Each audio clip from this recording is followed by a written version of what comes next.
Hello, friends. Welcome to the From Busy to Rich podcast. Our podcast exists to inspire advisors like you to increase your profitability and your quality of life, but not just for you, for those that you serve. This is going to be really applicable today because we're going to talk about when you meet with someone, their life does not improve because your meeting is longer, right? Or you talk a long time about the history of your company or whatever. So to improve the quality of your life is to have better meetings, especially early on in your career. And frankly, I'm stunned. I'm happy for them, I guess, for these advisors, but I feel bad for some of their clients when I meet someone who's been in the business for so long and I see them present an idea and I'm just like, wow, I really feel bad for the people you meet with because that's not very compelling. So today we're going to talk about on a really practical level, those meetings, how do you have a more effective meeting? So set that up for us, Wes. Like what should people expect out of today's episode? Yeah. So again, continuing with our theme, this is the last in the series that we're doing here called basically influence, negotiating the benefit of the doubt, which, the Chris Voss, we've used him as an example. He wrote the book, Never Split the Difference. Great book. One of the statements he made that just lives in my mind is dangerous negotiation is the one you don't know you're in.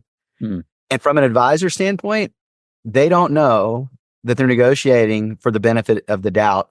Particularly early, sometimes you earn the benefit of the doubt over time and you don't even know you've done it. But in the early stages of a client relationship or potential client relationship, there is so much centered around how well you do this. Some of you do it naturally. You don't even know you're doing it. But we've spent the last 2 weeks talking about in hostile situations, getting meetings in hostile situations, having the first meeting. And I gave you an example, so you can go back and look at that one. And then we talked about if you're new in this business, how you can set up meetings where you already have the benefit of the doubt, right, to the extent you possibly can. Because again, you have no history. And so there's a lot of things that you need to do differently than you will maybe later.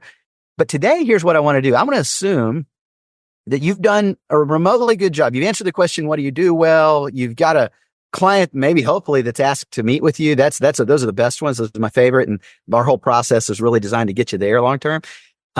Or you're new and you've set it up and you're coming in this first meeting. This is an all skate. A lot of this language is going to be patterned after the same thing. And it's designed to maximize your benefit of the doubt. Because remember, all the people who you want to work with, they're doing good without you. They are doing good without you in their life. You represent an interruption to their normal, and their normal is not a bad normal.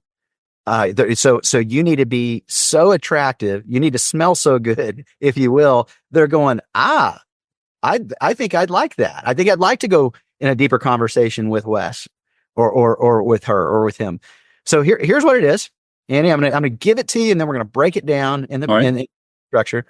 So first meeting, Andy, it's you and me. You've agreed to meet. We're not hostile necessarily in this situation. I'll give you some bents if they are, but it's Andy. Hey, thanks for taking the time to meet with me. I know we set aside an hour for today. I'll only really need about 30 to 40 minutes. But I can go as long as an hour if we need to, if you have a lot of questions. You good on time? And they're going to say, yeah. And I'll say, great.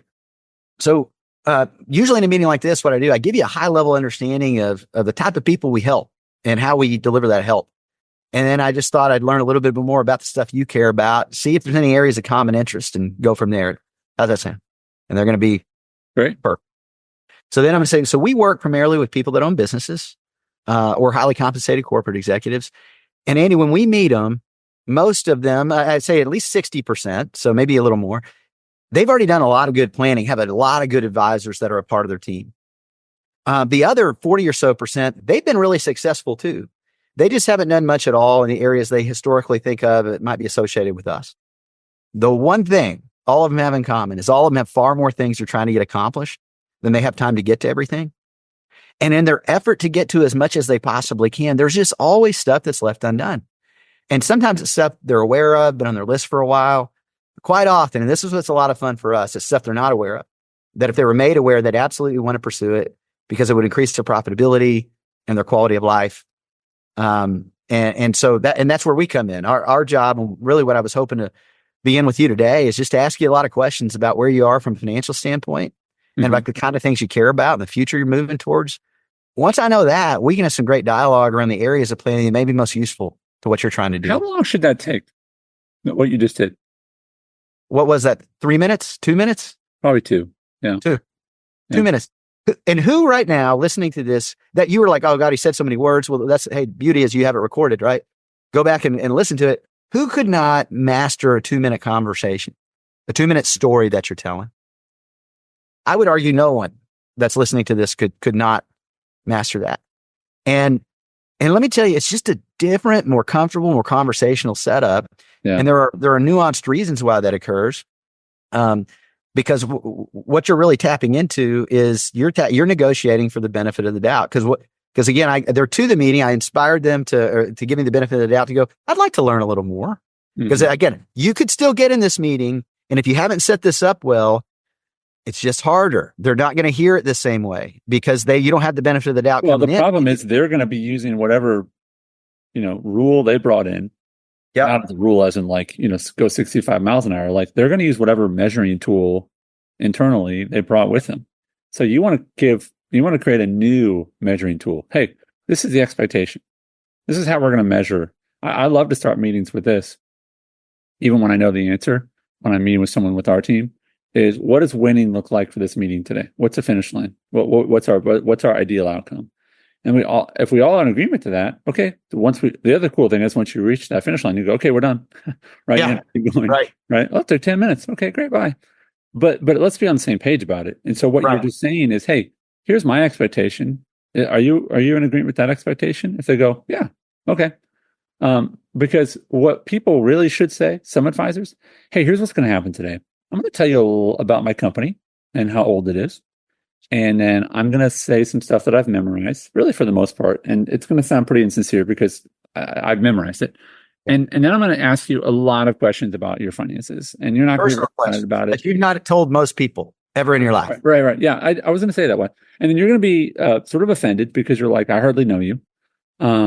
And you actually might not tell me some things because you don't know me that well, which is going to actually hinder my ability to help you. Like it'd be funny if we could just do like, what's really going on in a meeting, and then That's about 10 minutes, you're going to cross your arms and you're going to probably start checking your phone and I'm going to get nervous and frustrated. I mean, versus. And you're wondering how long is this going to take? And when do I'm never coming to another one of these again. Right. What you're going to think by the time we leave here today. Right. It's like a Babylon V version of a whatever, like what's really going on behind the scenes. And we make fun, Andy. I've had those meetings, right? I've been the guy doing that meeting, and it's just so unnecessary. And my hope and prayer again for everybody is just, it's so much better to learn from other people's experiences than your own. You can just accelerate the process. And so in this meeting, all we've done, especially if you've come in with any benefit of the doubt already, which hopefully the last 2 sessions we've done have given you some tools to be able to do that. This meeting should really go pretty easy, and they should just go, okay, now let me give you some nuance. Okay. If you say everything I just said, and again, we do have other podcasts of us going through this and the psychology of why I said the things I said and, sure. and why it works. And because there's a lot to that. There's a lot about human behavior that me to feel comfortable sharing things I need. And I just did it in that. And you don't always even need to understand why, but you just need to understand that does work. What I just said. Mm-hmm.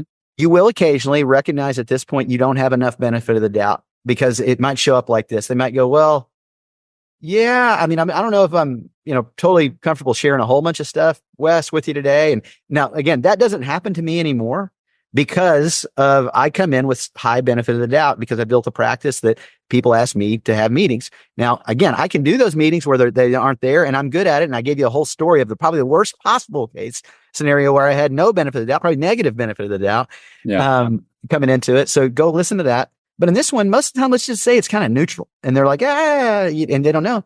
This is where you're going to say, like, let me give you some examples here because I recognize, you don't want to spend a bunch of time talking about all your stuff. If you're just not sure if the things I think that are exciting that we're going to share that same philosophy. So let me give you some examples. As I told you earlier, we've observed it's really easy for people to unknowingly and unnecessarily you spend a lot of their profits in the tax system. Yeah. And so I'll give you a couple of quick examples. And then you go through, and again, we've got a whole narrative checklist of these quick examples, but again, the quick ones are always pay your kids and 280A, the tax code, rent your house for 14 days. You could use S Corp, make an S election so that you avoid payroll tax. You could use, making contributions of highly appreciated assets to donor advised funds instead of giving cash if they're giving money away anyway, and then use that cash to go buy stock. Whatever it is, you're going to have 3 or 4 of those things that are unusual. That here's what I don't want you to have here. I don't want you to say, did you know you can contribute money to an IRA and get a tax deduction for it? Because that's table stakes. Every other advisor in the world knows that because it pertains to a product they sell or an asset they can manage. You're going to talk about stuff in addition that's really important. That's going to save them a bunch of money if coordinated appropriately with their CPA, but it's going to give you the benefit of the doubt if you're going to have it with this person. So you set those up, and 9 times out of 10, the person's going to be like, yeah, okay, well, yeah, let's dig deeper. Let's ask questions. Ask me some questions about where I am. So that's it, man. I don't want to exhaust this one. Maybe I would love to hear any more ideas you have around this idea, Andy, but don't overcomplicate this.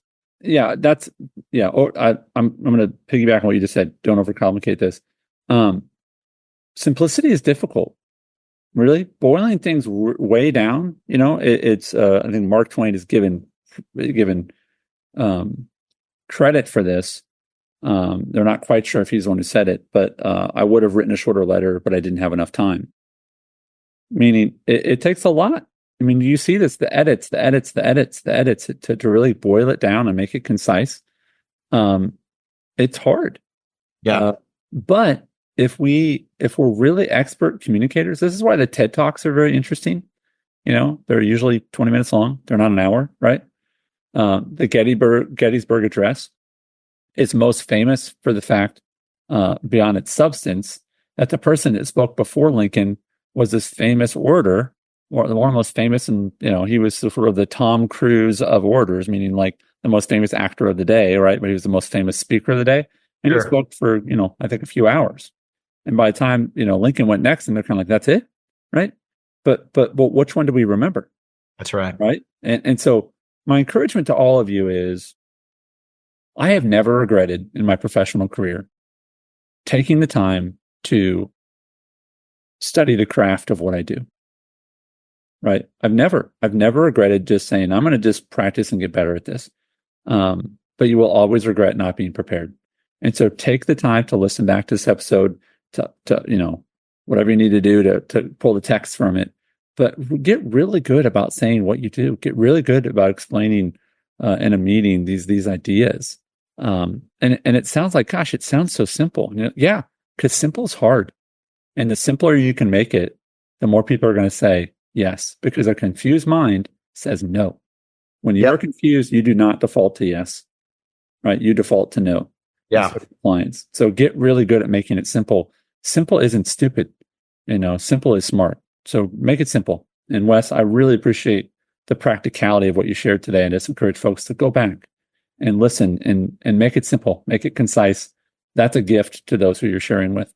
Wes, I will give you the last word. Go ahead. Yeah, listen, hey, we are, depending on when you're listening to this, we teach Transform Learning Series, 11 sessions twice a year. We're about to start our second one in the second half of the year. About the time this is coming out, you'll see notices on it if you're a subscriber. If not, if somebody shared this with you, go to wesyounglive.com and you can get all the updated information on this next learning series, where we dig into this stuff, where we master benefit of the doubt with people and help you increase your profitability and quality of life. Love you to participate with me on that journey.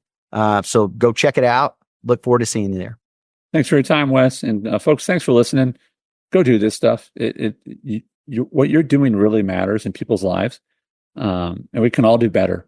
So do better, make it simple, and do the work. You won't regret it, and your clients will benefit from it as well. Thanks.